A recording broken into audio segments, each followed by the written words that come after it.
الحمد لله وحده والصلاة والسلام على من لا نبي بعده أما بعد فأعوذ بالله من الشيطان الرجيم بسم الله الرحمن الرحيم وأن المساجد لله فلا تدعوا مع الله أحدا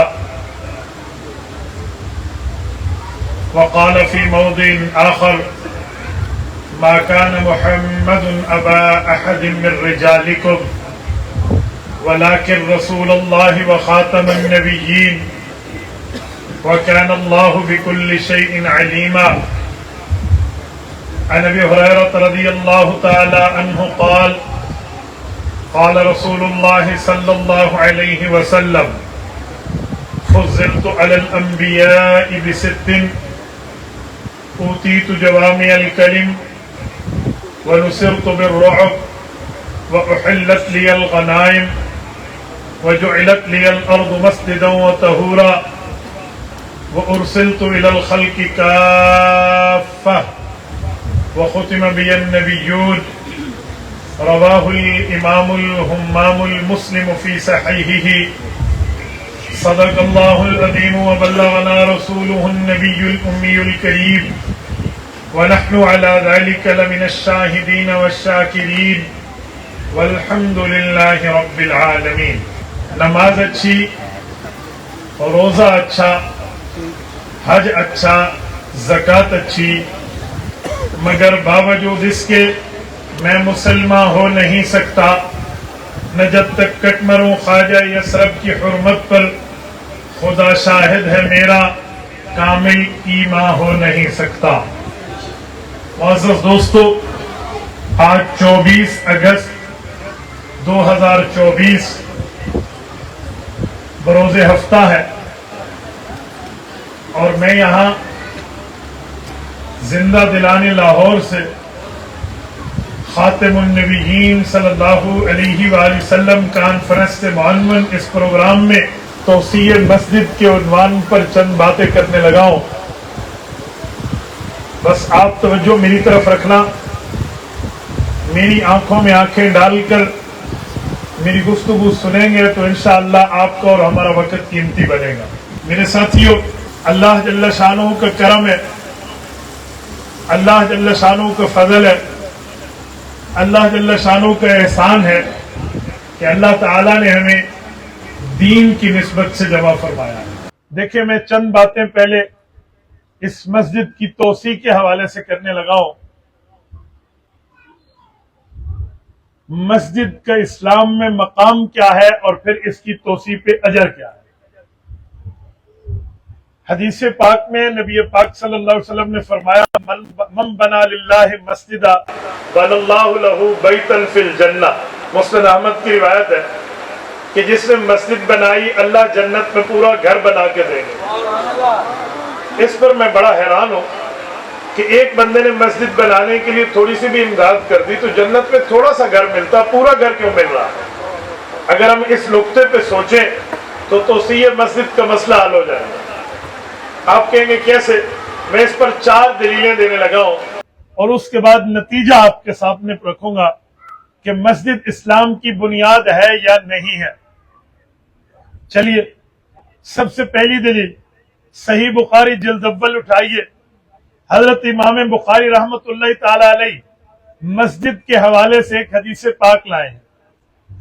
حضرت امام بخاری رحمت اللہ تعالی علیہ فرماتے ہیں کہ مسجد کا معاملہ اسلام میں کتنا ہے.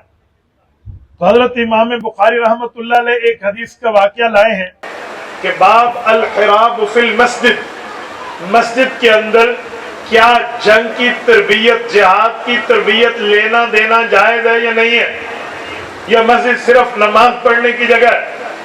تو حضرت امام بخاری ایک واقعہ لائے ہیں کہ نبی پاک صلی اللہ علیہ وسلم کے دور میں چند صحابہ کرام جو جہاد کے میدان کے ماہر تھے، انہوں نے جنگی مظاہرہ کیا اور مسجد نبوی میں کیا.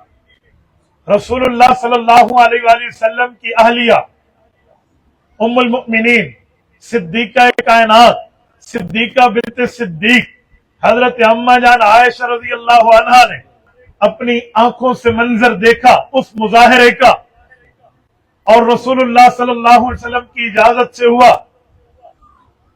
اور پھر پورا واقعہ لا کے امام بخاری رحمۃ اللہ علیہ بتانا چاہتے ہیں کہ مسجد میں جہاد کی تربیت لینا اور دینا جائز ہے۔ اور پھر دلیل کے طور پہ ایک جملہ کہتا جاؤ، مسجد میں ہر جگہ کو محراب نہیں کہتے، مسجد میں صرف ایک جگہ ہے جہاں امام سجدہ کر رہا ہوتا ہے، اسے محراب کہتے ہیں۔ کبھی آپ نے سوچا کہ محراب کا مطلب کیا ہے اور اس جگہ کو محراب کہتے کیوں ہے؟ وَخَرَجَ عَلَىٰ قَوْمِهِ مِنَ الْمِحْرَابِ فَأَوْحَىٰ إِلَيْهِمْ أَنْ سَبِّحُوا بُكْرَةً وَعَشِيًّا، سورۃ نمبر 19 سورۃ مریم رکوع نمبر 1۔ رب کریم نے اس محراب کی بات فرمائی ہے، تو محراب کا تسلسل تو پچھلی امتوں سے آ رہا ہے۔ محراب کسے کہتے ہیں؟ یہ عربی زبان میں اسم اعلیٰ ہے، بمعنی اسم ظرف ہے۔ محراب کہتے ہیں وہ جگہ جس جگہ جائے حرب، اسلحہ رکھا جائے، جنگ کی چیزیں رکھی جائیں، تو پتہ چلا مسجد جہاد کی بنیاد ہے۔ تھوڑا آگے چلیے، امام بخاری رحمۃ اللہ علیہ مسجد کے حوالے سے دوسری دلیل دیتے ہیں، وہ کہتے ہیں باب الشعر فی المسجد، مسجد میں اسلام کے لیے، دین کے لیے، رسالت مآب کی نعت خوانی کے لیے اور اللہ کی توحید کے لیے، اسلام مذہب کے لیے کوئی شعر کہے، اشعار کہے، نعت کہے، نظم پڑھے تو یہ بھی صرف جائز نہیں بلکہ اس پر جبرائیل کی تائید ملتی ہے۔ فرماتے رسالت مآب کا زمانہ ہے، کافروں نے اللہ کے رسول صلی اللہ علیہ وآلہ وسلم کے خلاف ایک شعر پڑھا ہے اور اس شعر کو عام کیا ہے۔ اب شاعر جواب ہی شاعر کا دے گا۔ حضور پاک نے اپنے شاعر کو حکم دیا، جن کا نام حضرت حسان ابن ثابت رضی اللہ تعالیٰ عنہ ہے، اور حضرت حسان کو صرف شاعری کا ریکارڈ کرانے کے لیے فرمایا، بلکہ فرمایا حسان تو نے ان اشعار کا جواب اشعار میں دینا ہے، اور یاد رکھنا جب جواب نشر ہوگا مجھے بتانا۔ انہوں نے نظم سنی، کافروں نے نظم میں کہا تھا وہانا علی صراعت بنی لویل حریکم بالبویرت مستطیر، اس میں رسول اللہ کی گستاخی کا معاملہ کچھ اس طرح نظر آتا تھا کہ حضور کے خلاف اشعار میں بات کرنے لگے تھے۔ حضرت حسان نے عرض کیا یا رسول اللہ، آپ بھی قریشی، آپ کے دشمن مشرک بھی قریشی، یہاں قومیت کے اندر کی بات ہے، تو میں نے اگر قوم پہ چوٹ کرنی ہو تو پھر تو آپ بھی اسی قوم میں ہیں، اگر آپ مجھے اجازت دیں میں مشرک قریشیوں کی مدح نہیں ذم میں شعر بناؤں گا، لیکن آپ کا معاملہ ایسے نکال دوں گا جیسے آٹے سے بال کو نکالا جاتا ہے۔ آپ ناراض تو نہیں ہیں؟ فرمایا میری اجازت ہے۔ حضرت حسان نے شعر پڑھا ادام اللہ ذالک من سنیع فحرک فی نواہیہ السعیر، یہ شعر تھا کافر کو جواب کے لیے، اور اس شعر نے اتنا غلبہ پایا، رسالت مآب کو بتایا نظم بن چکی ہے، صحابہ کو حضور نے جمع کیا۔ امام بخاری فرماتے ہیں یوزہ لہ المنبر، حضور پاک نے حکم دیا ریاض الجنہ میں یا منبر تمہارے نبی کے لیے لگتا ہے یا منبر حسان کے لیے لگاؤ، تاکہ کفار کو شعر میں میرا صحابی جواب دے۔ کہتے ہیں منبر نبوی نکالا گیا اور منبر لگایا۔ ہمیشہ منبر پہ سرکار خود تشریف فرما ہوتے تھے، اور آج مسجد میں منبر پہ حضور نہیں ہے، حضرت حسان بیٹھے، حضور نے فرمایا یؤیدک بجبرائیل، جبرائیل آسمان سے اترے ہیں اور اس ڈیوٹی پہ اترے ہیں کہ تو شعر پڑھے گا، وہ تیری تائید کریں گے۔ حضرت حسان نے مدح ثنائی میں پیغمبر کی بات کی، کفار کی حجر اور مذمت میں بات کی۔ میں پورا واقعہ نہیں سنا رہا، میں استدلال مسجد کی بات کر رہا ہوں۔ امام بخاری نے اس پر چیپٹر ہیڈنگ قائم کی ہے باب الشعر فی المسجد، فرمایا مسجد میں کافر کو جواب دینے کے لیے اشعار میں بات کرنا جائز ہی نہیں ہے، جبرائیل کی تائید بھی ہے۔ آؤ تیسرے نمبر پہ مسجد کی عظمت پہ دلیل دینے کے لیے میں اسی صحیح بخاری سے ایک اور حدیث پیش کرنے لگا ہوں، باب دخول المشرک فی المسجد۔ امام بخاری باب لائے ہیں، کیا کوئی کافر، کیا کوئی مشرک، کیا کوئی بے ایمان حالت کفر میں ہوتے ہوئے مسجد میں آ سکتا ہے یا نہیں؟ فرمایا نہیں، لیکن خاص حالات میں آ سکتا ہے۔ کہتے ہیں وہ خاص حالات کون سے ہیں؟ امام بخاری فرماتے ہیں پیغمبر اسلام کا ایک دشمن تھا، رسول اللہ کے مقابل باقاعدہ آ کے جنگ کیا کرتا تھا، حضور کے صحابہ کے مقابلے میں قوم کا سردار تھا، نجد کا رہنے والا، سمامہ بن اوسال بنو حنیفہ کا قائد تھا۔ ہوا یہ ایک جنگ میں آیا، صحابہ کرام نے جنگی داؤ پیج استعمال کرتے ہوئے اسے ہاتھوں میں یوں باندھا کہ یہ جنگی قیدی بنا، مسجد نبوی لائے، اللہ کے رسول کی خدمت میں عرض کیا یا رسول اللہ یہ جنگی قیدی بن کے آیا، لیکن قوم کا سردار، لیڈر، رئیس، قائد، وڈیرا ہے۔ حضور پاک علیہ الصلوۃ والسلام نے فرمایا اسے مسجد کے سب سے بڑے ستون کی طرف سے باندھ دو جہاں سے میں گزروں، صحابہ کو بھی دیکھے، مجھے بھی دیکھے، ہمارا برتاؤ بھی دیکھے۔ اسے مسجد کے اس ستون سے باندھ دیا گیا۔ حضور گزرتے، اس کے قریب سے کچھ بات کرتے، پوچھتے، سنتے، سناتے، گزر جاتے، پھر صحابہ کو بھی دیکھتا۔ پورا دن اس نے نظارہ کیا۔ جب دن ڈھلنے لگا حضور پاک علیہ السلام نے سمجھا کہ واقعی قوم کا سردار ہے، اس نے ہمارا معاملہ بھی دیکھا، بیہیویئر بھی دیکھا، کردار و کریکٹر اور تعلیمات بھی دیکھی۔ حضور پاک علیہ السلام قریب گئے تو وہ پکار اٹھا ان تقتلوا تقتلوا ذا دم وان تنعم تنعم علی شاکر۔ اے رسول پاک اگر آپ مجھے قتل کر دیں تو واقعی میں قتل کا مستحق ہوں کہ میں تمہارا مخالف، تمہارے بندوں کا قاتل ہوں، لیکن اگر آپ میرے اوپر احسان کریں گے یاد رکھیں میں نے احسان کا بدلہ احسان سے دینا ہے، میں احسان فراموش آدمی نہیں ہوں۔ یہ جملہ کہا، بار بار یہی کہا۔ حضور پاک اپنی جگہ پہ بیٹھے، صحابہ سے فرمایا میرے صحابہ جاؤ اس کی رسیاں کھولو، آزاد کر دو۔ آزاد کر دیا گیا، وہ چلا گیا۔ عام بندہ تو سمجھا شکار ہاتھ میں آ کے گیا، لیکن تقدیر مسکرا رہی تھی۔ رب کریم کی رحمت للعالمین کی رحمت للعالمین دیکھیے، وہ گئے، ایک جوہر میں پانی تھا، پانی سے غسل کیا، پاک صاف ہوئے، دوبارہ آئے، آ کر عرض کیا جو کلمہ اللہ نے آپ کو لے کر بھیجا ہے وہی کلمہ مجھے پڑھائیے۔ وہ کلمہ پڑھ کے مشرف با اسلام ہوئے اور صحابی رسول بنے۔ امام بخاری فرماتے توجہ عنوان پہ، باب دخول المشرک فی المسجد، کہ مسجد کے اندر مشرک آ سکتا ہے یا نہیں؟ کہا جی نہیں، لیکن اگر خلیفہ اسلام، حکمران اسلام اور اسلام کے بڑے مسجد کو بطور عدالت استعمال کریں تو پھر کافر کو خاص حالات میں لایا جا سکتا ہے۔ میں نے تیسری دلیل دی ہے مسجد اسلام کی عبادت گاہ ہے۔ آؤ چوتھی دلیل مسجد کے حوالے سے لاتے ہیں، یہی صحیح بخاری ہے۔ امام بخاری ایک تفصیل حدیث لائے ہیں، میں صرف ایک ٹکڑا پڑھنے لگا ہوں۔ حضرت امام بخاری فرماتے ہیں باب الخوخۃ فی المسجد، فرما مسجد کے اندر کھڑکی، دروازہ، بالکل اسمال ڈور، چھوٹا دروازہ رکھنا گھر والوں کے لیے، قریبیوں کے لیے، نیبرز اور پڑوسیوں کے لیے جائز ہے یا نہیں ہے؟ پھر واقعہ لائے کہ رسول اللہ صلی اللہ علیہ وسلم کا زمانہ تھا، حضور کا دروازہ تو مسجد نبوی میں کھلتا، لیکن جو مسجد نبوی کے پڑوسی صحابہ تھے ان کے دو قسم کے دروازے تھے۔ بازار جاتے تو گھر کے دوسرے دروازے سے، مسجد آتے تو مسجد میں دروازے کھول رکھے تھے، ادھر سے آتے۔ فرمایا سلسلہ چلتا رہا تا وقت کہ حجۃ الوداع ہو گیا۔ حضور پاک علیہ السلام کی دنیا سے رخصتی کا وقت تھا، پر اشارات تھے، واضح نہیں بتایا گیا تھا۔ حضور پاک علیہ السلام منبر پہ بیٹھے، حضور پاک علیہ السلام بیٹھے اور صحابہ کو اشارہ دیا کہ میں دنیا سے جانے لگا ہوں، پر لفظ نہیں بتائے، صرف اشارہ، ہٹس دیے۔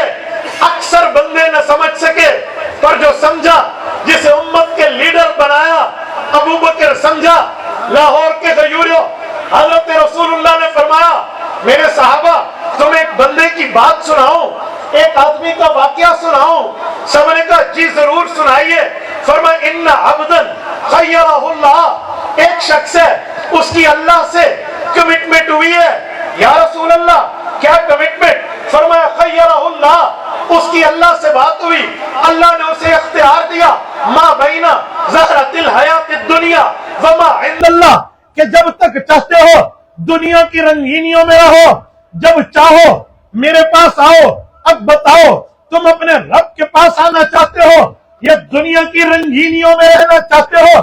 صحابہ جو نئے ایمان لائے یوں ٹکٹکی لگا کر رسول اللہ کے چہرے کا شربت دیدار پیتے ہوئے یوں سمجھ رہے ہیں وہ کسی کا واقعہ سنا رہے، پر ابو بکر مزاج شناس رسالت ہے، ابو بکر مزاج شناس پیغمبر ہے، ابو بکر فیس ریڈر آف رسول اللہ صلی اللہ علیہ وسلم، face reader of face of our messenger, حضور پاک ہمارے نبی کے چہرے کا پڑھنے والا ابو بکر ہے، جو چہرے کے تاثرات سے اندر کی چھپی ہوئی تصویر میں کہانی کو سمجھ جاتا ہے۔ اس نے بھی سنا ابو بکر کونے میں تھے، فبکا ابو بکر من ناحیت المسجد، ابو بکر کی آنکھوں میں آنسو آیا، دل دھڑکا، رونے لگے، بڑا اپنے اندر جذب کیا، پر رونا اپنی کیفیت میں قدرت میں نہیں رہتا، بعض اوقات آؤٹ آف کنٹرول ہو جاتا ہے بندہ۔ تو ابو بکر کے رونے کی آواز بڑی، اتنی بڑی حضور کے کانوں تک گئی، صحابہ کے کانوں تک گئی۔ نئے لوگوں نے دیکھا بوڑھے بزرگ انہیں کیوں رونا آیا، حضور تو کسی کی بات کر رہے، پر یوں نہیں تھا۔ ابو بکر سمجھے حضور نے جو فرمایا، ابو بکر پہنچ چکے تھے۔ اللہ کی قسم، بخاری اٹھائے آپ کی مرضی، مسلم اٹھائے آپ کی مرضی، ترمذی اٹھائے آپ کی مرضی، ابن ماجہ اٹھائے آپ کی مرضی، سنن ابو داؤد اٹھائے آپ کی مرضی، سنن نسائی اٹھائے آپ کی مرضی، پوری سیاستہ میں یہ حدیث یہیں تک ہے، آگے نہیں ملتی۔ حضور نے ابو بکر کو روتے دیکھا تو پیغمبر سے برداشت ہوا، حضور نے اگلی حدیث میں یہ بات چھوڑی، ابو بکر کو تسلی دی، دلداری کی، وفاداری کی، ابو بکر کے لیے محبت کے لفظ بولے، اور اچانک حضور نے یوں فرمایا لا تبقین خوقۃ فی المسجد الا خوقۃ ابی بکر۔ لوگوں مجھے آج تک پتا تھا، میں نے تمہیں منع نہیں کیا، تم نے اپنے گھروں کے دو دروازے رکھے، ایک مسجد میں آنے کے لیے، ایک باہر جانے کے لیے، اب میں حکم کر رہا ہوں سب اپنے دروازے مسجد میں بند کر دو، مسجد آؤ گے باہر والے دروازے سے ہو کر آنا، اس مسجد میں اللہ خوقۃ ابی بکر، یا تمہارے نبی کا دروازہ کھلے گا یا ابو بکر صدیق کا۔ اب پوری میری گفتگو کے سبق کو اس سبحان اللہ میں نہ اڑا دینا، میں سمجھانے یہ لگا کہ مسجد خلیفہ وقت کا اسمبلی ہال ہے۔ میں پیغام یہ دے رہا ہوں کہ مسجد خلیفہ وقت کے لیے مجلس شورا ہے، پارلیمنٹ ہے۔ یہ اشارہ تھا کہ اب مسجد میں آتا ہوں، نظام ہائے صحابہ، نظام ہائے اہل بیت، نظام ہائے مملکت آف مدینہ، نظام ہائے ریاست مدینہ کو دیکھ رہا ہوں، میرے بعد ابو بکر آئے گا تو یہ سنبھالے گا۔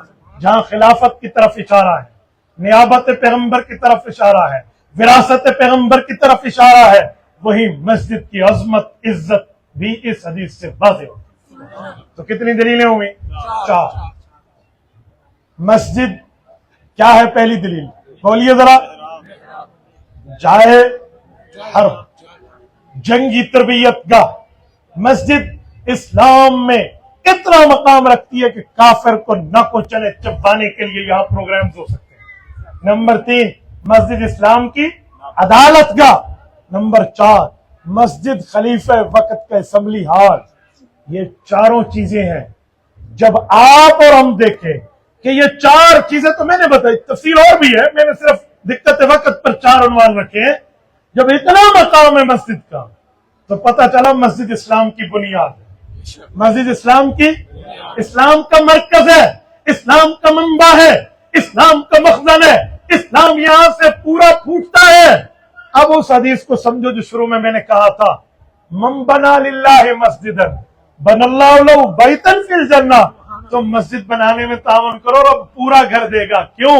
تو نے پورے اسلام کی عمارت تعمیر کروائی ہے، جنت میں تجھے پورا کیا۔ سبحان اللہ، سبحان اللہ۔ یہ مسجد کی توسیع پر چند باتیں تھیں جو میں نے آپ کی خدمت میں رکھی اس عنوان کے طور پہ کہ آپ نے یہاں مسجد کے لیے زمین دی ہے اور مسجد کے لیے آپ نے توسیع کی ہے، تو بہت بڑا اجر، بہت بڑا ثواب، بہت بڑی نیکی، بہت بڑے حسنات میں آپ نے اپنے آپ کو شامل کیا ہے۔ جس آدمی نے دامے در میں قدر سخنے اس میں وہ ہیلپنگ ہینڈ بنا ہے، اللہ تعالیٰ ان سب کو یہ فضیلتیں عطا فرمائے۔ اب آئیے عنوان کے دوسرے حصے کی طرف، عقیدہ ختم نبوت۔ ختم نبوت کے متعلق کہ ختم نبوت کیا ہے، توجہ رکھو۔ میں آپ کے سامنے پہلے متن پھر شرح رکھتا ہوں ایک ہی لفظ میں کہ ختم نبوت ہمارا ایمان۔ کوئی پوچھے ختم نبوت کیا ہے، بے ختم نبوت ہمارا ایمان ہے۔ توجہ رکھیں، باقی کوئی مسئلہ ہو یا ادھر ادھر کی بات ہو، مسلمان اتنی سختی، اتنی زیادہ مضبوطی نہیں دکھاتا جتنی عقیدہ ختم نبوت پہ۔ وجہ اب میں جملہ سمجھانے لگا ہوں، سنیں۔ ختم نبوت کے لیے قرآن کریم میں 100 سے زائد آیات موجود ہیں۔ اللہ ایک بار فرما دے تب بھی کافی ہے، لیکن 100 مقامات کی نشاندہی میں نہیں، آپ بھی گھر میں کر سکتے ہیں بیٹھے۔ مفتی اعظم پاکستان مولانا مفتی محمد شفیع رحمۃ اللہ علیہ، شیخ الاسلام مفتی محمد تقی عثمانی دامت برکاتہم کے والد مکرم، بانی پاکستان میں اپنا نام رکھنے والے مفتی محمد شفیع صاحب معرف القرآن والے، انہوں نے ایک کتاب لکھی ہے خاتم النبیین کامل۔ اس میں پورے قرآن کی جہاں جہاں 100 آیات موجود تھی نا، سب کو اکٹھا لکھ دیا ہے ختم نبوت کے ثبوت سے، اور پیغمبر علیہ السلام کی 210 احادیث سے ثابت کیا۔ 210 احادیث حدیث پیغمبر کی اور 100 قرآن کی آیات۔ عقیدہ ختم نبوت خاتم النبیین کامل ہے، عربی میں پھر اس کو اردو ترجمہ بھی آ گیا۔ توجہ رکھنا، یہ کتاب جو ہے نا ہر آدمی کے گھر میں ہونی چاہیے۔ ہم اپنے بچوں کو بتائیں، اپنی بچیوں کو بتائیں، اپنے گھر والوں کو بتائیں کہ بیٹا عقیدہ ختم نبوت وہ ہے کہ نو کمپرومائز آن دس عقیدہ، اس پر کسی قسم کی گنجائش نہیں ہے۔ کوئی لے تو لال کا کام، لیکن چونکہ چنانچہ گویا کے کا معاملہ اس پہ نہیں، اس پہ اسٹریٹ فارورڈ بات ہے۔ تو اب میں سمجھانے لگا تو جو بات میں نے کہا، اگر عقیدہ ختم نبوت کو سمجھانا ایک لفظ میں ہو تو یوں کہو کہ ختم نبوت ہمارا ایمان ہے۔ کوئی دلیل پوچھے تو بتائیں کہ اگر عقیدہ ختم نبوت کا انکار ہو جائے تو قرآن ایک جگہ نہیں، اللہ کی زبان ایک جگہ نہیں، 100 جگہ نعوذ باللہ جھوٹی تصور ہوگی۔ لا یضل ربی ولا ینسا، سورۃ نمبر 20 سورۃ طٰہٰ۔ حضرت موسیٰ علیہ السلام نے فرعون کو اللہ کا تعارف کرایا، فرمایا لا یضل ربی ولا ینسا، میرے رب میں نہ بھول ہے نہ میرے رب میں کسی قسم کا گمراہ اور غلط راستے میں ہو جانا۔ تو قرآن کی آیت ٹوٹتی ہے اگر عقیدہ ختم نبوت میں کوئی ڈنڈی یا ڈنڈا برداشت کر لیں، ادھر ادھر کے معاملات برداشت کر لیں، 100 جگہ اللہ کی زبان نعوذ باللہ جھوٹی ہو جائے گی۔ اور رب ومن اصدق من اللہ حدیثا، اللہ سے بڑھ کے سچ کون بنتا، اللہ سے بڑھ کے سچا کون۔ وہ کہتے نہیں ہے کہ ایک بوڑھے بزرگ تھے، کبھی کبھی گناہ بھی ہو جاتا، نیکیاں بھی رہتی، تھے محدث، کبھی غلطی بھی ہو جاتی، وہ فوت ہو گئے تو کسی نے ان کو خواب میں دیکھو تو پوچھا کیا بنا، تو اس نے کہا بنتا تو میرے ساتھ بہت برا، لیکن حضور پاک علیہ الصلوۃ والسلام کی حدیث کی وجہ سے بچ گیا۔ کہ جی وہ کیسے؟ کہ جب فرشتوں نے مجھ سے سوال کیا نا تو میں نے وہ حدیث سنائی کہ جس میں ہے کہ من شیب فی الاسلام، کہ جو بندہ اپنی سفید داڑھی اسلام کے اندر کر لے تو اللہ فرماتے ہیں مجھے شرم آتی ہے ایسے عذاب دیتے ہو۔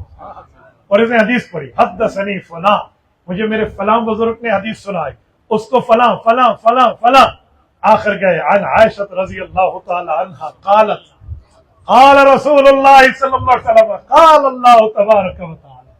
ہمیں حضرت عائشہ نے، عائشہ کو اللہ کے رسول نے، اللہ کے رسول فرماتے مجھے اللہ نے فرمایا۔ کہتے جب میں نے یہ حدیث سنائی تو فرشتوں کو رب نے فرمایا اسے چھوڑ دو، ایک ایک کا کام کہ صدق معمر، فلاں محدث اس نے تمہیں حدیث پڑھائی تھی، اس معمر نے بھی سچ کہا، اس کے استاد نے بھی سچ کہا، اس کے استاد نے بھی سچ کہا، اور عائشہ نے بھی سچ کہا، رسول اللہ نے بھی سچ فرمایا، وَأَنَا أَصْدَقُ الصَّادِقِينَ، اور میں رب تو سب سے بڑا سچا ہوں۔ معاف کر دیں. میں پوری حدیث سے استدلال کرتے ہوئے صرف ایک جملہ کہتا ہوں کہ اگر عقیدہ ختم نبوت کا ہم انکار کر دیں تو رب کی زبان نعوذ باللہ جھوٹی تصور ہوگی. تو جو اللہ کی زبان کو 100 جگہ جھوٹا کہے تو آپ کے اور میرے اوپر لازم ہے کہ ہم اس بے ایمان کو کافر اور غیر مسلم کریں. اس لیے قادیانی پہ آپ کی اور ہماری اتنی سختی ہے. اچھا آگے چلیں. ایک سوا یاد ہے حدیث پاک مفتی شفیع صاحب نے جمع کی ہے 210. یہ تو انہوں نے جمع کی ہے. اگر عقیدہ ختم نبوت کے استدلال آئے تو بفضل اللہ تعالی انشاءاللہ حدیث کے ہر صفحے سے ختم نبوت ثابت ہو سکتی ہے. لیکن میں چلو 210 کا فگر لیتا ہوں. میرے پاک نبی کی زبان پر 210 مرتبہ وہ بندہ نعوذ باللہ جھوٹے ہونے کا دعویٰ کر رہا ہے جو ختم نبوت کا انکار ہے. اب آپ بتائیں ہم اس پر کتنی نرمی دکھائیں؟ کیا نرمی ہو یا مضبوطی ہو؟ اور رسول اللہ کی سچائی حضور پاک صلی اللہ علیہ وسلم کی صرف سچائی زبان میں نہیں ہے، زبان میں بھی سچائی ہے، آنکھ میں بھی سچائی ہے، کام میں بھی سچائی ہے، کردار میں بھی سچائی ہے. وہ کہتے ہیں 10 اونٹ تھے، ہر اونٹ کے 100 درہم نبی علیہ السلام نے بیچ دیے. تو ایک بندے نے بتایا کہ ایک اونٹ تو ان میں لنگڑا تھا، اس کی قیمت تو 100 نہیں ہے 70 درہم ہے. حضور نے فرمایا جاؤ ڈھونڈو اس آدمی کو جس سے ہم نے 100 درہم لیے تھے. ڈھونڈا گیا، واپس بلایا تو 30 درہم اسے واپس کی. آپ اس جیسے سچے کردار پر بات کریں گے؟ رسالت مآب علیہ السلام کو ایک منافق نے کہا تھا اعدل، آپ انصاف سے بات کیجئے. کہتے ہیں مرنے کے بعد اس کو قبر پہ ڈالا جاتا تو امام ابن کثیر فرماتے زمین جگہ نہ دیتی وہ باہر، پھر اسے ڈالتے تو پھر باہر. آپ پڑھیے تفسیر ابن کثیر سورۃ النساء. آخر اس کو ایک جو ہے نا کیا کہتے ہیں اس پر گندگی کے ڈھیر پر پھینک دیا جس نے صرف نبی کو کہا کہ آپ عدل سے کام لیں. حضور نے فرمایا میں عدل نہیں کروں گا تو کائنات میں عدل کرے گا. رسول اللہ کی سچائی پہ حرف آ رہا ہے. اگر ہم اس ختم نبوت کے خلاف کوئی ڈنڈی مان لیں. اور میرے دوستوں رسالت مآب کی سچائی پر ایک جملہ کہتا ہوں. نبی پاک صلی اللہ علیہ وسلم کی سچائی پر ایک بات سمجھانے لگا. یہ صحیح حدیث ہے رسول اللہ کی. سنن نبی داؤد اٹھائیے، جلد نمبر 2 کھولیے، کتاب العلم کھولیے، باب کتابت العلم کھولیے. صحابی رسول حضرت عبداللہ ابن عامر ابن عاص السہمی رضی اللہ عنہ ارشاد فرماتے ہیں کہ میرے اندر ایک شوق پیدا ہوا کہ قرآن تو ہم لکھتے ہیں، قرآن اترتا ہے فوراً کاتبین وہی لکھ لیتے ہیں. ایسا کیوں نہ کرو کہ حضور کی حدیثیں بھی لکھنا شروع کر دو. کہتے ہیں کل شیء اسمعہ اکتب، جو بھی حضور حدیث فرماتے میں لکھ لیتا ہوں، جو فرماتے میں لکھ لیتا ہوں. لکھتے لکھتے میرے پاس تو ایک دستہ تیار ہو گیا. تو فلحتنی قریش، بڑے بڑے قریش کے اجلہ صحابہ جو تھے نا انہوں نے مجھے دیکھا بچہ ہے ہر چیز لکھی جا رہا ہے. مجھے بلایا، میں گیا، کہا تک تو کل شیء، سب کچھ لکھتا ہے. میں نے کہا جو حضور فرماتے لکھ دیتا ہوں. انہوں نے کہا نہیں سب کچھ نہیں. انہوں نے کہا کیوں؟ انہوں نے کہا رسول اللہ بشر یتکلم فی الغضب والرضا، نبی علیہ السلام کبھی بطور فطرت انسانی کسی کو غصہ کر دے تو غصہ بھی لکھ رہا ہے، کسی سے مزاح میں بات فرمائے تو وہ بھی لکھ رہا ہے، کسی کو رسول اللہ ڈانٹ دے تو وہ بھی لکھ رہا ہے، پیار میں بات کرے وہ بھی لکھ رہا ہے. سب کچھ نہ لکھ. تو انہوں نے کہا میں کیا لکھوں؟ انہوں نے کہا صرف مسئلے لکھ، صرف مسائل لکھ، باقی چیزیں نہ لکھ. تو عبداللہ کہتے ہیں فامسکت عن الکتاب، میں لکھنے سے رک گیا. فذکرت ذلک للنبی صلی اللہ علیہ وسلم، یہ بات حضور کے دربار میں آ گئی کہ عبداللہ تو پہلے لکھتا تھا اور آج کل لکھنا اس نے چھوڑ دیا. حضور نے پوچھا تو میں نے عرض کر دیا کہ یا رسول اللہ یہی معاملہ ہے، میں تو پوری ترتیب کے ساتھ لکھنے میں بیٹھا تھا، اب تو صرف مسائل لکھتا ہوں، آپ کی باقی باتیں نہیں لکھتا. کہا جی کیوں؟ کہا مجھے کہا ہے ان بزرگوں نے کہ غصے والی بات بھی لکھ دیتا ہے، ڈانٹنے والی بات بھی لکھ دیتا ہے، پیار والی بھی لکھ دیتا ہے، مزاح والی بھی لکھ دیتا ہے. حضور نے فرمایا سب کچھ لکھتا تھا. یا رسول اللہ میں تو سب کچھ لکھتا تھا. اب سنیں لاہور کے دوستوں ذرا مجھے دیکھیں، یہ حدیث دیکھنے پہ سمجھ آئے گی. نبی علیہ السلام نے یہ ہاتھ مبارک اٹھایا، ادھر دیکھو، یوں ہاتھ اٹھایا اور پھر یہ انگلی اٹھائی، یہ شہادت ہوگی، یہ اٹھائی اور اپنی منہ کی طرف. یہ وہ انگلی ہے جو یوں اٹھی تھی نا، اقتربت الساعۃ وانشق القمر، چاند دو ٹکڑے ہوا.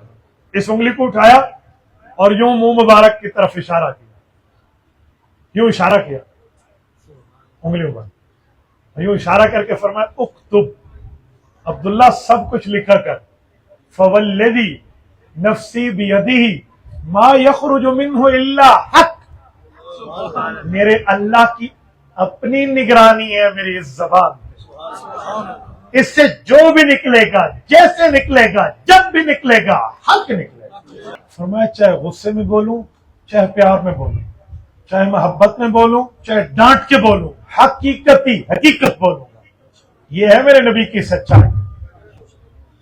اگر ختم نبوت کے عقیدے پہ ڈنڈی ہم برداشت کر لیں تو پھر دو الزام آئیں گے. نمبر ایک، رسول اللہ کی زبان پہ حرف آئے گا. نمبر دو، اللہ کی نگرانی پر حرف آئے گا.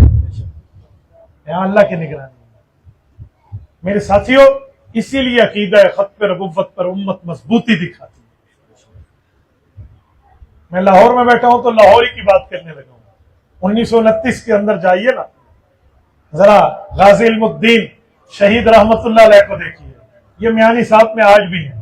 اللہ اس کی قبر پہ کروڑوں اربوں رحمت نازل فرمائے. قائد اعظم محمد علی جناح ان کے وکیل تھے.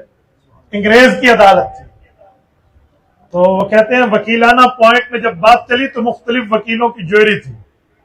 قائد اعظم اس کو لیڈ کر رہے تھے.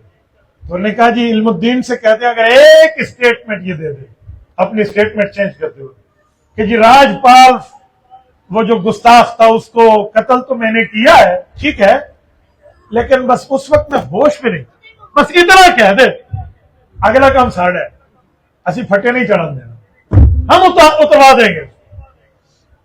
یہی بات قائد اعظم کے ذریعے جب علم الدین غازی شہید تک آئی نا، اس نے ان وکیلوں کو کہا کی غضب کر رہے ہو، کیا غضب کر رہے ہو، ہوش میں تو آیا ہی اسی وقت تھا جب یہ کام کیا. وہی تو وقت میرا ہوش کا تھا. پوری زندگی میں وہی ہوش تو میرا سرمایہ ہے، وہی میری متاع حیات ہے جو میں سرکار کے قدموں میں پیش کروں گا. اور آپ مجھے کہتے ہیں میں اس وقت ہوش میں نہیں تھا. یہ میں نہیں کہہ سکتا. تختہ دار پہ جھول گیا لیکن اس نے رسول اللہ کی سچائی پر حرف نہیں آیا. کہتے ہیں علامہ اقبال رحمت اللہ علیہ جب قبر میں اتروا رہے تھے نا تو اس نے کہا تھا اسی تک دے رہ گئے دل کھانا دا منڈا بازی رہ گئے. یعنی علامہ اقبال کے کہنے کا مطلب یہ تھا کہ یہ کام تو ہم جیسوں کے کرنے کا تھا. یہ ہے عقیدہ ختم نبوت پر امت کے اکابرین کی مضبوطی. آج ہمیں لوگ کہتے ہیں کہ ختم نبوت کے معاملے میں آپ اتنے گرم کیوں ہیں، عقیدہ ختم نبوت کے معاملے میں اتنی مضبوطی اور سختی کیوں ہے؟ بھائی یہ سختی ہمیں اس لیے نصیب ہو رہی ہے کہ اسے اسلام کی غیرت کہتے ہیں، اسے اسلام کی عزت کہتے ہیں. اور میرے ساتھیوں، میں عقیدہ ختم نبوت پر ایک بات مزید عرض کروں. مجھے ایک بات بتائیے، جمعہ کے خطبے میں آپ نے خطیب کو یہ حدیث پڑھتے ہوئے سنا ہے یا نہیں سنا؟ ارحم امتی بی امتی ابو بکر. حدیث سنی ہے؟ جب اس کے ہاتھ میں عصا ہوتا ہے جمعہ کے دن خطبہ جمعہ میں وہ یہ حدیث پاک سنا رہے ہیں. کیا ترجمہ ہے اس کا؟ ترجمہ ہے کہ اگر ترازو لگے نا اور ترازو کے ایک پلڑے میں پوری امت کی نرمی رکھ دو، پوری امت کی تمام نرمیاں، تمام گنجائشیں، تمام معاملات کی نرمی ترازو کے ایک پلڑے میں، اور میرے محبوب صلی اللہ علیہ وسلم نے فرمایا دوسرے پلڑے میں ابو بکر کی نرمی رکھ دیں. تو ارحم امتی بی امتی ابو بکر، پوری امت کی نرمیوں میں ابو بکر سب سے اول آئے. اتنا نرم مزاج ہے، اتنا نرم مزاج ہے. بدر میں قیدی پکڑے گئے تھے، اس میں رسول اللہ کے چچا بھی تھے حضرت عباس. اللہ نے اسلام کی دولت انہیں دینی تھی. رسول اللہ کے داماد بھی تھے حضرت ابو العاص لقیط ابن ربی رضی اللہ عنہ. اللہ نے انہیں بھی اسلام کی دولت دینی تھی لیکن اس وقت تو اسلام میں نہیں تھے نا، باقی معاملات بھی تھے. تو مشورہ سب کا تھا کہ ان کی گردن اتار دیں، 70 کافروں کو مار دیں. حضور کے دل میں چھپی ہوئی بات تھی کہ یہ پڑھے لکھے ہیں، اگر یہ پڑھنا لکھنا ہمارے بندوں کو سکھا دیں تو بدلے کتابت میں رہائی دے دینی چاہیے. لیکن یہ دل میں تھی، باہر نہیں نکلی. مشورہ پوچھا، بتاؤ بتاؤ بتاؤ. حتیٰ کہ اتنا سخت مشورہ بھی آیا کہ حضرت عمر نے عرض کیا یا رسول اللہ، جو میرے رشتہ دار ہیں وہ پہلے میرے حوالے کریں، جو باقیوں کے وہ باقیوں کے حوالے کریں. ہم اپنی تلوار سے ان کی گردنیں اتاریں گے کہ تمہیں یہ حق نہیں ہے کہ تم حضور کے سامنے تلوار اٹھا کے آ جاؤ. سب کے مشورے آ رہے تھے اور حضور سن رہے ہیں، اور ابو بکر مشورہ دینے والوں کی طرف دیکھتے اور ادھر حضور کو دیکھتے ہیں۔ شعرا پڑھنے میں تو اس جیسا کوئی ہے ہی نہیں، یہ تو کھلی کتاب کی طرف پڑھ رہا ہے۔ جب باری ابو بکر کی آئی تو فرمایا ابو بکر آپ بولیے۔ یا رسول اللہ میرا جی چاہتا ہے کہ یا تو بدلے کتابت لے کر یا ہمارے بندوں کو لکھنا سکھا دے تاکہ ہم قرآن لکھ سکیں، یا کوئی پیسے والا تو اس سے پیسے لے کر بدلے کتابت میں لے لیتا کہ دین پہ لگائے، اس طرح کر کے ان کو رہائی دے دینی چاہیے۔ فیصلہ بھی ابو بکر کی رائے پہ ہوا۔ آیت اتری ما کان لنبی ان یکون لہ اسرا حتی یسخن فی الارض، فرمایا تو رب کی تقدیر میں تھا کہ بچ جائے گا، ورنہ کسی نبی کے لیے گنجائش نہیں تھی کہ ان کا خون بہائے بغیر ان کو چھوڑ دیا جائے۔ اتنا نرم ہے ابو بکر، اتنا نرم۔ اس موقع پر بھی حضرت ابو بکر صدیق رضی اللہ عنہ، یہ نرمی ہو گئی نا۔ اب ذرا آئیے، جب خلیفہ وقت بنے تو ابو بکر کی زندگی اس وقت امتحانوں میں گزری۔ 2.5 سال مدت خلافت، منکرین زکوٰۃ سے بھی جھگڑا ہے، مرتدین سے بھی ہے، ختم نبوت کے منکرین سے بھی ہے، اور ابو بکر صدیق نے 4 دانگ عالم سے بھی، جو کفار بیٹھے ان سے نبرد آزمائی کی زندگی رکھی۔ اتنا نرم آدمی خلیفہ بنا اور مسلمہ کذاب کی بے ایمانی سامنے آ گئی۔ کہاں ہے مسلمہ، کہاں ہے مدینہ؟ کم از کم 1000 کلومیٹر کی دوری ہے، شاید اس سے بھی زائد۔ آپ یمامہ جائیے، میں آپ کو راستہ بتاتا ہوں، بڑا آسان ہے۔ آپ سعودیہ کے دارالخلافہ جائیے ریاض میں، اور ایک طرف ادھر جائیے الخرج 100 کلومیٹر ہے، وہ بھی یمامہ کے شہداء ہیں۔ ایک طرف ریاض کی دوسری طرف جائیے جبیلیہ، وہاں بھی 70-80 کلومیٹر، وہاں بھی یمامہ کے شہداء ہیں جو 2 جنگیں ہوئی ہیں۔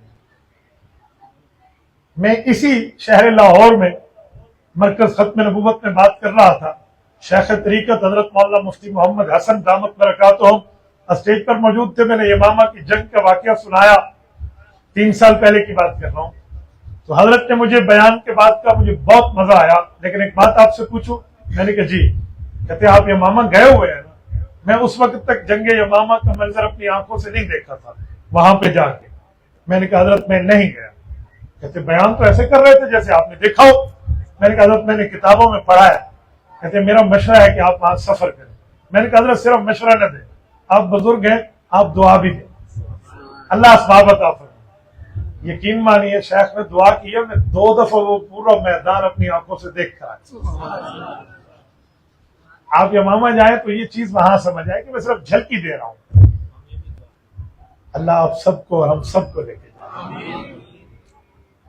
یمامہ 1000 کلومیٹر دور ہے مدینہ طیبہ سے، اور وہاں ختم نبوت کا انکاری آیا ہے اور اس نے دعویٰ کیا، اور یہ بھی نہیں کہا کہ پوری عالم کا نبی ہوں، یہ بھی نہیں کہا کہ پورے علاقے کا نبی ہوں، صرف کہا اپنی قوم بنو حنیفہ قبیلہ نجد کا نبی ہوں، بس صرف اپنی قوم کی بات۔ اب ذرا توجہ، حضرت ابو بکر صدیق کے کانوں میں بات پڑ گئی، اور ابو بکر نے سب صحابہ کو جمع کیا۔ یہ ابھی خلافت پر پاؤں بھی ایسے سمجھے مضبوط ہونا شروع ہو رہے، کہا آ جاؤ، سارے آ گئے۔ کہا سب سے پہلے میں اپنے آپ کو مسلمہ کذاب کے ساتھ جہاد کے لیے پیش کر رہا ہوں، بتاؤ جانشین پیغمبر کے ساتھ کون کون جائے۔ یہ وہ جملہ تھا جس نے صحابہ کے دل چیر کے رکھ دیے تھے، اور پھر اتنا بڑا لشکر جرار بنایا نا، اللہ اللہ۔ پہلا لشکر 1000 پہ، دوسرا لشکر 2000 پہ، 3000 رسول اللہ کے صحابی۔ کتنے؟ 3000۔ آپ ابن کثیر اٹھا لیں، 3000 البدایہ والنہایہ، 3 بزرگوں کی کمانڈنگ وہاں دی ہے۔ ابو جہل کا بیٹا ہے، صحابی بنا ہے، حضرت اکرمہ رضی اللہ عنہ۔ ایک لشکر کی کمانڈ 1000 کی وہ کر رہے ہیں، اور ایک لشکر کی کمانڈ حضرت شرحبیل ابن حسن رضی اللہ عنہ کی، اور 1000 تیسرے کی کمانڈ سیف من سیوف اللہ القہار حضرت خالد ابن ولید رضی اللہ عنہ۔ یہ جب لشکر بھیجا تھا نا، کہتے جب حضرت اکرمہ شہید ہوئے نا، تو انہوں نے کہا تھا کہ حضرت عمر سے جا کے کہنا عمر اسلام پہلے تم لائے، جنت پہلے اللہ نے ہمیں دی۔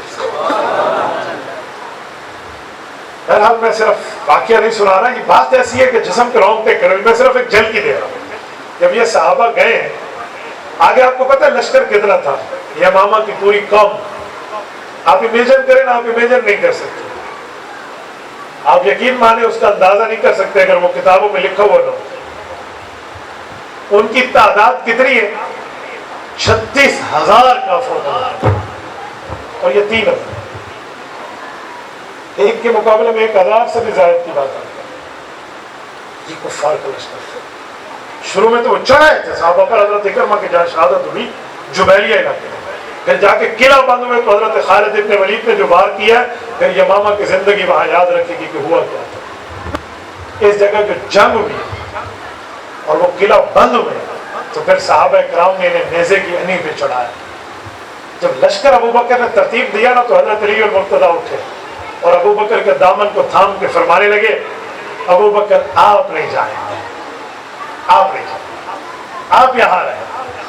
تو حضرت ابو بکر نے فرمایا علی اگر میں نہیں جاؤں گا تو لشکر جوڑ کے کیسے جائے گا، کہیے ہماری ذمہ داری ہے، ہم مجمع اکٹھا کریں گے۔ یقین مانے مدینہ کے گھر مردوں سے خالی ہو گئے، یا خواتین تھی مدینہ میں، یا بچے تھے، یا معذور تھے۔ ایک صحابی ہیں حضرت انس ابن مالک کے بڑے بھائی، حضرت انس رضی اللہ عنہ، رسول اللہ کے 10 سال کے خادم، ما شتمنی ولا قہرنی ولا غضبنی، آپ پڑھیے حضرت انس۔ ان کے بڑے بھائی حضرت براء ابن مالک شہید یمامہ، 4 خوبصورت بچوں کے والد، موتیوں کی طرح خوبصورت 4 بچے۔ ان کے سر پہ ہاتھ رکھا، بیوی کے سر پہ ہاتھ، زندگی رہی تو پھر ملیں گے ورنہ جنت میں ملیں گے۔ کہ میں رسول اللہ کی ذات پر پہرے کے لیے جا رہا ہوں، 1000 کلومیٹر سے زائد کا سفر ہے۔ یہ لوگ گئے، جب یہ وہاں پہنچے پہلے مارکے میں تو وہ ظالم قابو نہیں آئے تھے، دوسرے مارکے میں جب پہنچے وہ قلعہ بند ہو گئے تھے۔ اب قلعہ بند ہونے کا مطلب کیا ہے؟ آج کا نوجوان نہیں جانتا کہ قلعہ بند ہونا کس مصیبت کا نام ہے۔ قلعے بند ہونے کا مطلب یہ ہے کہ کم از کم 3 مہینے سے لے کر 6 مہینے تک کے اندر اشیاء خرد و نوش پڑے ہوتے تھے، اور وہ جب قلعے میں بند ہو جاتے اونچی اونچی دیواریں ہوتی تھی، وہاں کوئی چڑھ نہیں سکتا تھا، تو 6 مہینے کوئی اندر نہ نکلے تب بھی وہ کھاتے پیتے رہے اور بہترین ماجبین رہے۔ اب 6 ماہ باہر بیٹھ کے کیا کریں، انتظار کریں انہوں، اس لیے لوگ واپس ہو جاتے تھے۔ قلعہ بند کا مانا تھا جنگ ختم، وہ جبیلیہ سے دوڑا، جبیلیہ سے الخرج، آج بھی آپ دیکھیں تو 170 کلومیٹر سے زائد کی ٹریولنگ، کوئی 200 کلومیٹر کے راؤنڈ اباؤٹ سے باہر، ریاض کے اس کونے میں جبیلیہ اور اس کونے میں جا کے الخرج۔ وہ جب وہاں گئے نا قلعہ بند ہو گیا، اب صحابہ کا لشکر کہاں 6 ماہ تک وہاں بیٹھے، جن کے پاس کھانے کے لیے ایک وقت میں کھجور ہو اور وہ کھجور بھی چوس کے دوسرے دوست کو دینی پڑے۔ آپ مجھے بتائیں کہتے ہیں گزارا کیسے تھا؟ صحابہ نے کہا تم کہتے گزارا کیسے تھا؟ گزارا تو اس وقت پوچھو جب کھجور ختم ہو گئے، گھٹلیوں پہ گزارا کیا۔ یہ کہاں 6 ماہ تک بیٹھے؟ اب ان میں عظیمت کے مانگی، یہی براء ابن مالک جو بچوں کے سر پہ ہاتھ رکھ کے گیا، اس نے آئے امیر لشکر حضرت خالد کے پاس اور آ کر عرض کیا کہ اگر مجھے اجازت دے دیں میں ایک کام کرتا۔ ان کا ابا بھی باہر نکلے کہ کیا ہوگا؟ کہ میں قلعے کی دیوار سے چھلانگ مارتا ہوں۔ قلعے پہ چڑھو گے کیسے؟ اتنا اونچا ہے۔ انہوں نے کہا امیر مکرم اجازت آپ دے دیں، ترتیب ہم بنا دیں گے۔ کہ اگر آپ جانا چاہتے ہیں تو بہت بڑی بات ہے، اسلام کی بڑی خدمت ہے، رسول اللہ کی ختم نبوت کی خدمت ہے۔ کیوں؟ ان کے اس جذبے کے پیچھے ابو بکر کا وہ جذبہ چل رہا تھا جو انہوں نے بھیجتے وقت جذبہ پیش کیا تھا۔ تو اجازت ملی اور ان نے ساتھیوں کو کہا کہ نیزوں کے ساتھ نیزے باندھیں۔ کئی نیزوں کے ساتھ نیزے باندھے گئے، وہ بڑے بڑے بانس اور بیبوں کی شکل بنے گئے، اور پھر ایک ڈھال پر انہیں بٹھایا اور بڑے طریقے سے ان پر اٹھایا، پھر ایک آدمی اوپر ہو، پھر دوسرا ہو، پھر اس کو اوپر کریں، یعنی اتنا بلندی تک لے گئے کہ بالکل قلعے کی دیوار پہ حضرت برا چڑھ گئے. آپ مجھے بتائیں یہ کتنی سکریسی میں کام ہوا ہوگا، کیونکہ اوپر تو پہرہ دار بیٹھے. بہرحال جس جگہ یہ پہنچے نا، تو جب یہ اوپر گئے، اب نیچے ہزاروں کافر اتنی جگہ سے چلائیں گے، موت کے منہ میں نہیں، موت کے حلق میں ڈالنا ہے. حضرت برا نے اوپر سے چھلانگ لگائی، انہوں نے تیر اور تلواروں کی بوچھار کر دی. مجال یہ صحابی رسول کا خون کہیں ٹھنڈا ہوا. جتنے ضربیں لگی تیروں کی، تلواروں کی، نیزوں کی، اس نے برداشت کیا، لیکن قلعے کی دیوار پہ جا کے دروازے کے قریب گرے تھے. دروازے کا کنڈا کھول دیا. دروازہ کھلنا تھا تو اللہ کا قہر بن کر رسول اللہ کا لشکر ان پہ ٹوٹ پڑا. اسی پر حضرت وحشی بن حرب بھی شامل تھے رضی اللہ عنہ، وہ صحابی جن سے حضرت حمزہ کی شہادت ہوئی. اور جب وہ معافی مانگنے آئے، حضور نے معافی دے دی، صحابی بنا لیا، لیکن اتنی سی ایک بات تھی، وحشی میرے پیچھے بیٹھا کر مجھے چچا یاد آ جاتا. حضرت وحشی کہتے تھے میرے لیے قیامت سے کم جملہ نہیں تھا کہ میں اپنا چہرہ بھی رسول اللہ کو نہیں دکھا سکتا. میں نے اس دن سے طے کیا تھا کہ اگر کوئی کافر اعظم ہوگا نا، اس بے ایمان کو قتل کر کے حضور پاک کے سامنے جانے کے لیے اپنی گنجائش پیدا کروں گا. کہتے ہیں قتلت خیر الناس ثم لاجل ذلک قتلت شر الناس. کہا میں نے یہی موقع دیکھا اور کہا حرب کا بیٹا وحشی آج اس بات کے دھونے کے لیے کوشش کر. کہتے ہیں تلوار لے کر آگے گئے اور ان کے ہاتھوں مسلمہ کذاب قتل ہوا. وہی حربہ اور وہی انداز. ایک روایت میں کہ حضرت معاویہ رضی اللہ عنہ اسے بالوں سے پکڑا تھا اور انہیں گرایا تھا. میں نے کئی روایات. میری بات کا مطلب ادھر ایک جنگ ہوئی ہے، زبردست جنگ ہوئی. اس زبردست جنگ کے بعد مسلمہ قتل ہوا. لیکن اب میں جو فگر بتانے لگا ہوں صحابہ کی شہادت کا، ذرا اس کو نوٹ کریں. رسول اللہ صلی اللہ علیہ وآلہ وسلم کے صحابہ کی شہادت میں شہداء کی تعداد 1200 ہے. 1200 کا جملہ کہنا بڑا آسان ہے. 1200 صحابہ کی شہادت ہے. کافر تو ہزاروں کی تعداد میں ہے نا، کوئی کہتے ہیں 16,000، کوئی کہتے ہیں 10,000، مختلف روایت ہے. 1200 صحابہ کی شہادت. اب یہ فگر کیوں کتنا بڑا ہے؟ آؤ ذرا حضور کی زندگی میں. رسالت مآب علیہ الصلوۃ والسلام کی مکی زندگی 53 سال ہے، جہاد کی اجازت نہیں تھی. مدنی زندگی 10 سال ہے، جہاد کی اجازت ملی. اذن للذین یقاتلون بانہم ظلموا، اجازت ملی. اور 10 سال میں رسول اللہ نے 27 غزوات لڑے. ہر 4 ماہ بعد پیغمبر کا جہاد ہے. تو اس پورے پیغمبر علیہ الصلوۃ والسلام کی زندگی میں مسلمان اور کافر قتل ہوتے رہے، مسلمان شہید، کافر قتل ہوتے رہے. 27 جنگیں حضور کی، 400 سریات صحابہ کے. یہ 450 نقل و حرکت کے طبقے بنتے ہیں. کافر اور مسلمان ملا کے کتنے بندے قتل ہوئے؟ ذرا کاؤنٹنگ کر لیں پوری حدیث کی کتابوں سے. 10 سال سے اندر یہ نکالنا کوئی مشکل نہیں ہے اہل مطالعہ، اہل تحقیق کے لیے. پتہ ہے 10 سالوں میں کافر مسلمان ملا کر کتنے بندے دنیا سے گئے ہیں؟ کافر مسلمان ملا کے 739. 739 740 کا فگر بھی پورا نہیں. یہ کافر مسلمان ملا کے یہ رسالت مآب کی جہادی زندگی. لیکن جب بات ختم نبوت کی آئی ہے، ابو بکر صدیق نے نرم ہونے کے باوجود 1200 کی قربانی صحابہ کی برداشت کی ہے. ختم نبوت پر حرف نہیں آتا. یہ 1200 صحابہ. اچھا ایک حدیث آپ نے سنی ہوگی اکثر عظمت قرآن کے جلسوں میں کہ جی 700 قرآن کے قاری شہید ہوئے تھے، تب جا کر قرآن جو گدوں پہ تھا، جو چمڑوں پہ تھا، جو پتوں پہ تھا، جو پتھروں پہ تھا، اس کو صحابہ نے اکٹھا کیا تھا. حدیث سنی ہے نا. یہ 700 صحابہ انہی 1200 میں شامل ہیں. یہ یمامہ کی تو 1200 صحابہ کی شہادت، اس میں کافر شامل نہیں ہے. کافر تو آئیں گے. یہ اتنی بڑی قربانی ابو بکر نے ختم نبوت پر پہرا دیتے ہوئے. میری بات کا مطلب یہ ہے کہ ابو بکر اتنا نرم ہے، اتنا نرم ہے کہ آج بھی جمعہ کے خطبے میں اس کے لیے حدیث کا اعلان ہوتا ہے، ارحم امتی بی امتی ابو بکر. اور عقیدہ ختم نبوت پر اتنا گرم اور اتنا مضبوط ہے کہ اتنی بڑی قربانی تاریخ اسلامیہ میں شاید کسی نے دی ہے جو دور صدیقی میں آئی۔ میرے ساتھیوں، میں تبھی ابوبکر کی نرمی کی بات کر رہا تھا کہ وہ نرم ضرور ہے لیکن ختم نبوت پر غیرت مند اول ہے اس امت کا۔ یہ ختم نبوت کی مضبوطی ہے۔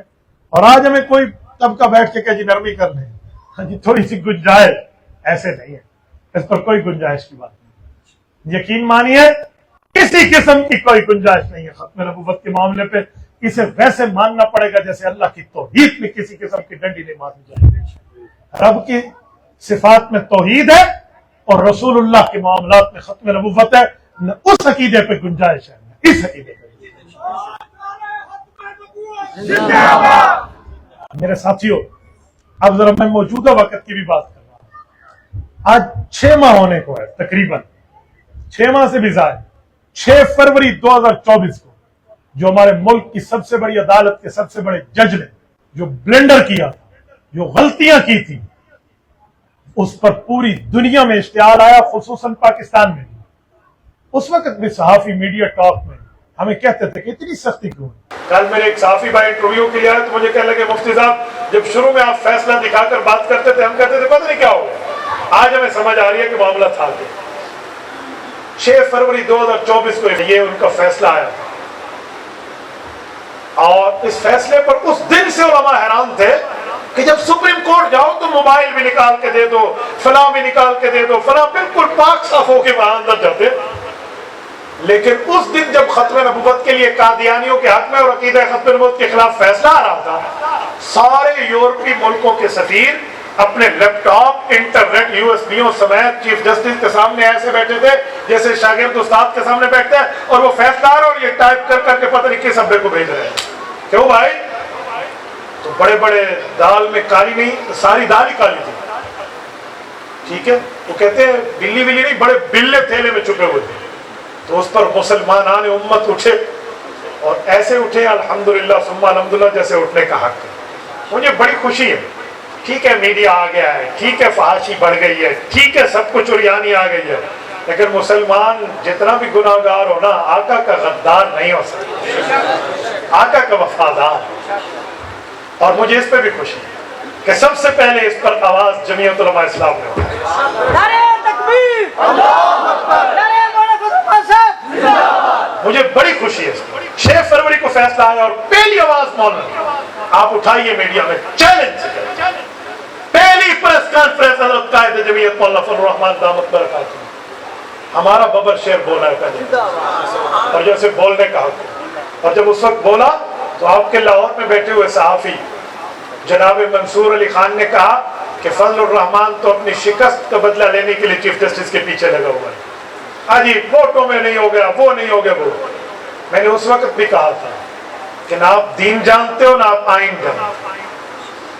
میں نے براہ راست ان سے رابطہ کر کے کہا کہ کسی عالم کو اپنے پروگرام میں بلاؤ جو عالم علم دین بھی جانتا ہو اور کانسٹیٹیوشن آف دا پاکستان کا آئین بھی جانتا ہو۔ اور پھر میں نے کہا اگر آپ کو نہ ملے تو یہ فقیر حاضر ہے۔ میں نے BA کے بعد LLB کر کے مکمل آئین بھی پڑھا ہے اور میں الحمدللہ علم دین سے بھی واقف ہوں۔ ہمیں بلائیں، ہم اس فیصلے میں غلطی نہ دکھائیں، ہمیں پھٹے لگا دینا۔ میں نے انہیں کہا لیکن یاد رکھیں جو صرف کسی کے فین بن کے چلے نا ان کو پھر دوسری چیز نظر نہیں آ رہی ہوتی۔ بہرحال ہم نے اپنی آواز نہیں روکی، الحمدللہ ہر گلی میں، پاکستان کے چوک و چوراہے میں ایک جگہ بات۔ اب آخری ڈیڈ لائن جو تھی وہ 7 ستمبر کی تھی، لیکن اللہ کا کرم ہوا، اللہ کا فضل ہوا، جو عدالت نے اپنی غلطی مانی پھر اس کی درستگی بھی کی اور فیصلے سے وہ غلط باتیں نکالی۔ یہ اس پر پوری امت کو مبارکباد ہے۔ اس پر بریلوی، دیوبندی، اہل حدیث، سیاسی، مذہبی، سماجی اور اس طرح سول سوسائٹی، اس پر حکومت، اس پر اپوزیشن سب ایک ہوئے ہیں اور اس کا نتیجہ بھی آپ کے سامنے۔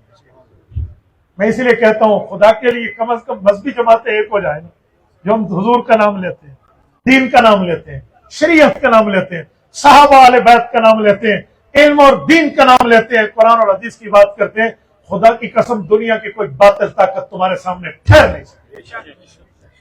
حضرت قائد ملت اسلامیہ مولانا فضل الرحمان پرسوں پیش ہوئے نا، جب حضرت مولانا وہاں تھے نا تو میں اس وقت مدینہ طیبہ سے آ رہا تھا، میں نے خدا کی قسم ایک دن پہلے حرم میں لوگوں کو روتے دیکھا ہے دعاؤں میں نے ایک بزرگ کو دیکھا، مجھے وہاں ملے، انہوں نے حالانکہ مجھے حرام میں پہچان لیا، کوئی سر پہ ٹوپی اور پگڑی نہیں تھی، میں انہیں نہیں جانتا، اس شخص کی داڑھی سے آنسو گر رہے تھے، کہتے ہیں کل حضرت پیشی ہے اور میں یہاں 100 مرتبہ پتہ نہیں کتنی مرتبہ یہ دعا میں کہہ چکا ہوں، اللہ اسلام کو فتح دینا، کفر کا منہ کالا کرنا۔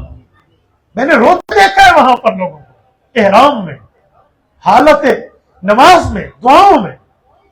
یقین مانے جب میں وہیں سے آیا مجھے ایک ایک لمحہ اس کی فکر تھی کہ ہائے کیا ہوگا، ہائے کل کیا ہوگا۔ جب یہ مجھے پتہ چلا نا فیصلہ، میں اس وقت سر سجدے میں رکھ کے جو شکر سے رویا ہوں نا، یقین مانے اتنی خوشی تو شاید بندے کو کوئی بڑی سی بڑی خوشی پہ نہ ہو جتنی اس کے لیے خوشی۔ حضرت مولانا کل گئے نا، آپ حیران ہو گئے یار۔ مولانا چیف جسٹس سے کہا ہے میری 27 سال عمر تھی، اپنے ابا کے بعد میں سیاست میں آیا ہوں، مولانا مفتی محمود رحمۃ اللہ کا 27 تھی، اب فگر بدلا ہے، اب 27 کا 7 ادھر ہے اور 2 ادھر ہے، اب 72 سال عمر ہے میری۔ زندگی میں پہلی مرتبہ آج عدالت میں آیا ہوں، زندگی میں پہلی، اور میں سلام پیش کرتا ہوں حضرت کو۔ میں نے اس عدالت کے کٹہرے میں بڑوں کو چوری کے الزام میں، کرپشن کے الزام میں، 2 نمبری کے الزام میں کٹہرے میں آتے دیکھا ہے۔ مولانا تیری عظمت کو سلام، تو کٹہرے میں آیا ہے تو رسول اللہ کا وکیل بن، ختم نبوت کا محافظ بن کے آیا ہے، دین اسلام کی نگرانی کے لیے آیا ہے۔ تو مولانا نے وہاں یہ جملہ کہا، میں حیران ہوں، چیف جسٹس چھوٹی چھوٹی باتوں پر بھی مولانا پر اٹیک کر رہے تھے۔ مولانا نے ایک جملہ کہا نا کہ اس طرح کے فیصلوں سے ملک میں اشتعال آئے گا، اس نے فوراً کہا فیصلوں سے یا فیصلے سے۔ اب یہ بات پکڑنے کی تھی کہ تم یہ جملہ پکڑو، اسے نہیں پتا امام الکلام مولانا ابوالکلام آزاد کا جانشین تیرے سامنے ٹھہرا ہے۔ مولانا نے کہا جناب فائز عیسیٰ صاحب، اگر میں نے فیصلے کو فیصلوں بول دیا اور آپ نے پکڑ لیا، ابھی آپ نے بھی غلطی کو غلطیاں بول دی تھی، وہ کس پیرا میں تھی؟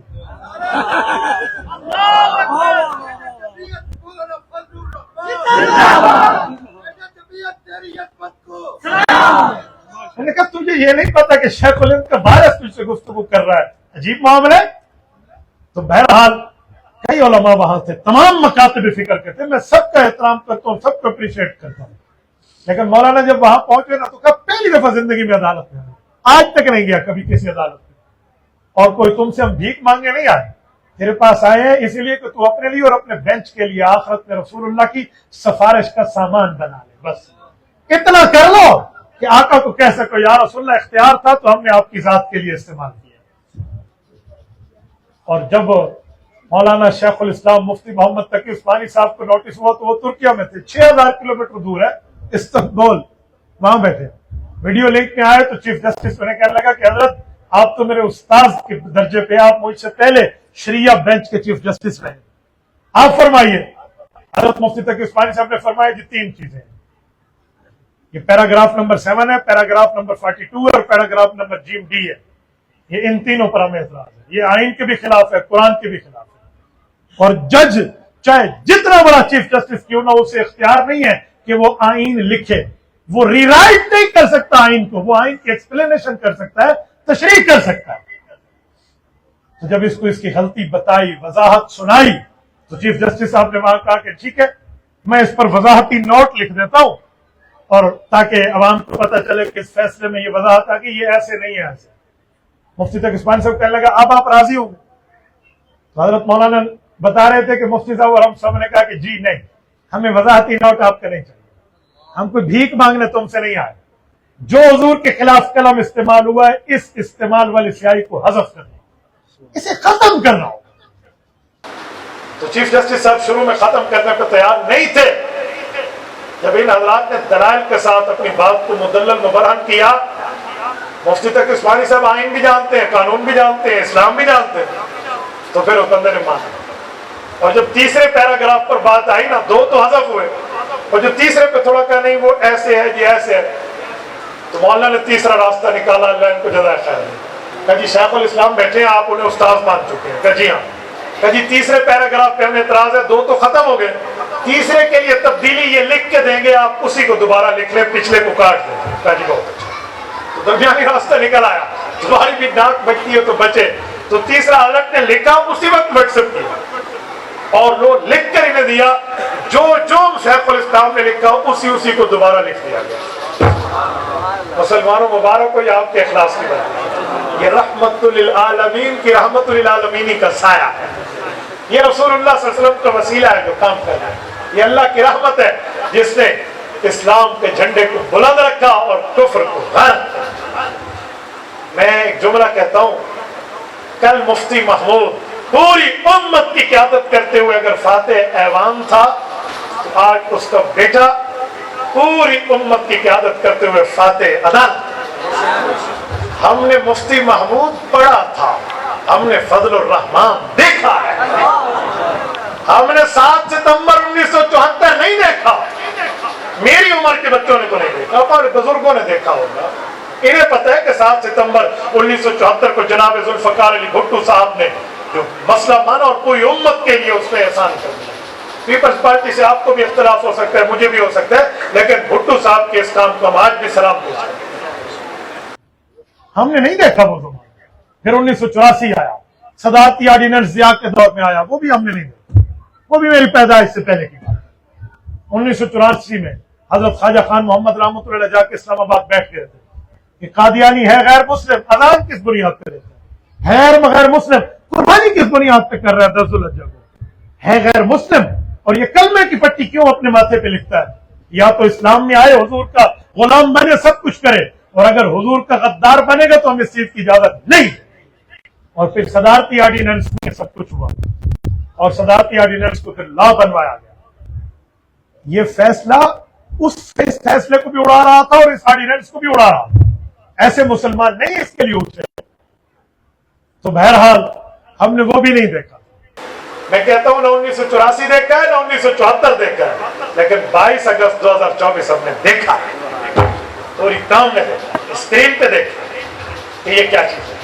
بہرحال میں نے کل جمعے میں بھی کہا، میڈیا ٹاک میں بھی رات کہا، میں نے کہا سنو، حضرت عمر رضی اللہ تعالیٰ عنہ کے بڑے فضائل ہیں، لیکن ایک فضیلت ان کی ایسی ہے کہ اگر ساری فضیلتیں ایک طرف ہوں، وہ ایک فضیلت ہو تو عمر کو بہت بڑی فضیلت مل جاتی ہے، وہ ہے لو کان بعدی نبی لکان عمر، کہ اگر میرے بعد کوئی نبی ہوتا تو عمر فاروق کے کندھے اس لائق تھے کہ اس پر نبوت کے تمغے سجتے، سر مبارک اس لائق تھا کہ اس پہ نبوت کا تاج سجتا۔ یہ ایک فضیلت ہے جو عمر کی سب فضیلتوں سے اوپر ہے، اگر اور کچھ بھی نہ ہو تو یہ ایک کافی ہے عمر کی فاروقیت بتانے کے لیے۔ حضرت مولانا کی ذات پہ بولنے والوں، اس کے اسلام کے لیے بڑے کارنامے ہیں، لیکن اگر کچھ بھی نہ ہونا، یہ جو زندگی میں پہلی دفعہ میں اسمبلی میں ٹھہر کے حضور کی ختم نبوت کے وکیل بنا ہے، خدا کی قسم یہ ایک اس کی بخشش کے لیے کافی۔ یار وہ عدالت جس کا غرہ اور تکبر آسمان کو چھو رہا، جس پر ہم بات کرتے تھے تو کنٹمپٹ کی دھمکیاں آتی تھی، جی یہ کر دیں گے، جی اینڈ کر دینا، اینڈ کر دینا، وہ عدالت جس کے لیے میڈیا کے یہ صحافی ٹاؤٹ بن کے بول رہے ہوتے تھے، پیڑ وکیلوں کو بلا کر ان سے مرضی کے بیانات دلوا رہے ہوتے تھے، اور جس کے لیے جیلم کی کورٹ کلی بیٹھ کے کہہ رہی تھی کہ جی فیصلہ تجھے ریورس کرا کے دکھاؤ، تکبر ان کا بول رہا تھا۔ پھر فیصلہ صرف ریورس نہیں ہوا، اس عدالت کے معاملات کو بھی ویڈرالنگ پوزیشن پہ لایا، یہ کوئی بات ہے؟ اور انشاءاللہ تعالی ہم آج بھی کہتے ہیں، یاد رکھیں، کوئی بڑے سے بڑا عہدہ رکھنے والا، سرکاری ہو یا سول ہو، یاد رکھیں تمہارے عہدے، تمہارا سرکاری پروٹوکول، تمہارے یہ تمام معاملات رسول اللہ کی جوتی کے نیچے آنے والے تمغے پر جو مٹی کے ذرات لگے ہیں ان پہ بھی اسی بار چھڑنا ہے، اے نہیں چھوڑنا، قربان ہو جائے گا۔ اور قادیانیوں کو میں کہتا ہوں، آ جاؤ رسول اللہ کی رحمت للعالمین کے دامن میں، تمہیں ہم گلے سے لگا لیں گے، بھائی کہہ لیں گے آؤ حضور کا کلمہ پڑھ لو، لیکن اپنے بےایمانی کے ساتھ تم ملک پاکستان میں اس طرح کے معاملات کراؤ گے، یاد رکھنا بھول ہے تمہاری، مسلمان اپنی جان مال وقت لگا دے گا، آقا پہ قربان ہونا اپنے لیے سعادت سمجھے۔ ایسے نہیں ہو سکتا۔ قائد محترم اگر روزہ رسول پہ وعدہ کر کے آئے اور وہاں سے میدان سے عدلی آئے تو جیت کر آئے، الحمدللہ، ایسے نہیں ہے۔ اور میں چیف جسٹس کے لیے بھی کہتا ہوں، ہم نے پہلے بھی بات کی تھی، اب بھی کی ہے، ہمارا اس سے کوئی ذاتی جھگڑا نہیں تھا، کوئی ہمارا اس کا وہ کہتے ہیں ساڑھے تے منڈے ساجی نے، ہمارا کوئی یہ چکر نہیں تھا کہ تو نے ہماری زمین کہہ لی ہے جو پیسے لینے دینے کی بات تھی۔ حضور کی ناموس کے لیے اختلاف تھا، تب تک تھا جب تک یہ فیصلہ قائم تھا۔ آپ نے اپنا فیصلہ واپس لیا تو ہم آپ کو بھی خراج عقیدت پیش کریں، ہمارا آپ سے کوئی جھگڑا نہیں، لیکن یاد رکھو آپ نے ہم پہ کوئی احسان نہیں کیا، یہ آپ نے اپنی آخرت کو سنوارا ہے۔ ورنہ حضور کے بے ایمان کے لیے ہم ایک جملہ کہتے رہتے ہیں کہ اس کی قبر پہ صرف اپنے نام کی تختی نہیں لگتی، ایک تختی اور بھی لگتی ہے کہ یہاں پیشاب کرنا منع ہے۔ حضور کے گستاخ کے لیے تو یہ تختی ہم لگواتے تھے، نہیں اس پر کوئی کمپرومائز نہیں۔ تو میری بات کا مطلب یہ ختم نبوت کی بات ہے، اس پر مضبوط تھے، مضبوط ہیں اور مضبوط رہیں گے، ہر ابتدا سے پہلے ہر انتہا کے بعد، ہر ابتدا سے پہلے ہر انتہا کے بعد ذات نبی بلند ہے۔ ذات خدا کے بعد دنیا میں جس قدر احترام کے قابل ہیں جتنے لوگ، دنیا میں جس قدر احترام کے قابل ہیں جتنے لوگ، ہم سب کو مانتے ہیں مگر مصطفیٰ کے بعد۔ آپ نے فیصلہ ٹھیک کر لیا، ہمارا آپ سے کوئی اختلاف نہیں ہے۔ جو رسول اللہ کی غلامی میں آئے گا ہم اس کے غلام ہیں انشاءاللہ۔ میرے دوستو، اب اگست ختم ہونے کو ہے اور ستمبر شروع ہونے کو ہے۔ 7 ستمبر 1974 نہیں دیکھا، لیکن اللہ ہمیں انشاءاللہ 7 ستمبر 2024 دکھائے۔ لاہوریو، آپ نے حضور پاک کی ختم نبوت کی لاج رکھنی ہے، یہ یاد رکھنا۔ ختم نبوت پہ ابو بکر نے اعلان کیا رضی اللہ عنہ تو گھروں میں صرف خواتین اور بچے تھے۔ لاہوریو، یہ بات میں واضح طور پہ لاہور میں بیٹھ کے کہہ رہا ہوں، رسول اللہ کی وفاداری دکھانی ہے تو ختم نبوت کے لیے مینار پاکستان آئیں اور اپنا نام حضور پاک کے وفاداروں میں لکھوائیں، خود بھی آئیں اور اپنے جو بچے آ سکتے ہیں انہیں بھی لائیں، کریں گے انشاءاللہ۔ جتنے حضرات بیٹھے ہاتھ کھڑا کر کے تائید کرے، ساتھ فرشتے بھی لکھے اور ہمارا ارادہ بھی ہو کہ رسول اللہ کی ختم نبوت پہ اپنی صلاحیتیں لگائیں گے، جان لگائیں گے، مال لگائیں گے، آل اولاد لگائیں گے، صلاحیتیں لگائیں گے۔ ختم نبوت کے لیے جہاں جہاں بلایا جائے گا ہم جائیں گے، جہاں پہ آواز دی جائے گی ہم پہنچیں گے۔ عقیدہ ختم نبوت کے لیے چلیں گے، گلی گلی جائیں گے، چوک چوک جائیں گے، کریا کریا جائیں گے، ہر چوراہے پہ جائیں گے۔ جزاکم اللہ تعالی۔ اقول قولی ھذا واستغفر اللہ وآخر دعوانا ان الحمد للہ۔